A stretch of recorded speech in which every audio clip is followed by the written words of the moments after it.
இந்த வேர் மூலிகை இதெல்லாம் பயன்படுத்தி நம்மளுடைய காரியங்கள்ல வெற்றி காண முடியும். அதுவும் அதுதான். அதே மாதிரி பார்த்தீங்கன்னா உங்களுக்கு வந்து இந்த வேர் மூலிகைகளை பொறுத்தவரை சரியான முறையில் சரியான இதை தேர்ந்தெடுக்கணும், சரியான நேரத்தில் எடுக்கணும். அதாவது பஞ்சபட்சி சாஸ்திரப்படி அரசு காலத்திலையோ இல்லை ஊன் காலத்திலையோ, எடுக்கிறவருக்கு அரசு காலத்திலையோ இல்லை யாருக்காக பண்ணுறோமோ அவருடைய ஊன் காலத்திலையோ இல்லை எடுக்கிறவருடைய ஊன் காலத்திலையோ அவருடைய அரசு காலத்திலையோ பார்த்து எடுக்கணும். இவ்வளவும் பண்ணி கரெக்டான மூலமந்திரங்கள் ஜபம் சரியான நேரத்தில் பண்ணப்பட்டு, இல்லைன்னா சமயத்தில் எதுவுமே தெரிந்தால் ஹோரை அடிப்படையிலே பண்ணிட்டு வந்துட்டு பார்த்து செய்யும்பொழுது கண்டிப்பாக ஒரு 90% to 95% வரலும் சான்சஸ் இருக்குது. அதுலேயும் 5% மைனஸ் இருக்கிறதுக்கான வாய்ப்புகள் இருக்குது. நான் இப்போ சொன்ன ரத்தினங்கள் வந்து என்ன பண்ணாலுமே சரியாக வராமல் கூட இருக்கும். என்னத்தை போட்டாலும் எனக்கு வேலை செய்யுங்கிற மாதிரி இருக்கும். அது சில நேரத்தில் நம்ம எதிர்மறையாக சில ரத்தினங்களை கொடுத்து கூட தூண்டி விடுறதுக்கான முயற்சிகள் பண்ணுவோம்.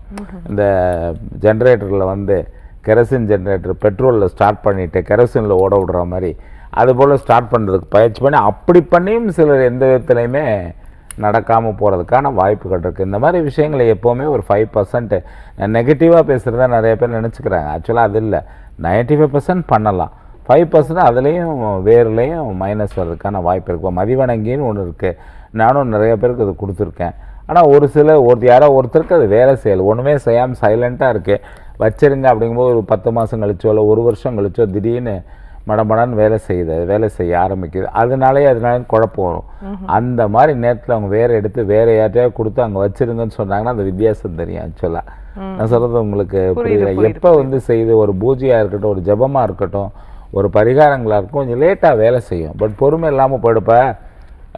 இன்னைக்கு காலையில் கூட ஒருத்தர் கேட்குறாங்க, எடை குறையிறதுக்கு என்ன சார் பண்ணலாம்? சிம்பிளாக சொல்கிறேன், கோவக்காய் ஜூஸ் குடிங்க அப்படின்ட்டு. இப்போ 20 நாள் குடிச்சு பார்ப்பாங்க, 21 நாள் என்ன ஒன்றும் குறைய காணுமே. எல்லாருக்கும் உடனே ரிசல்ட் வேணும்ல. இப்போ தான் ரிசல்ட் இல்லைன்னொன்னே அதை நிறுத்திடுவாங்க.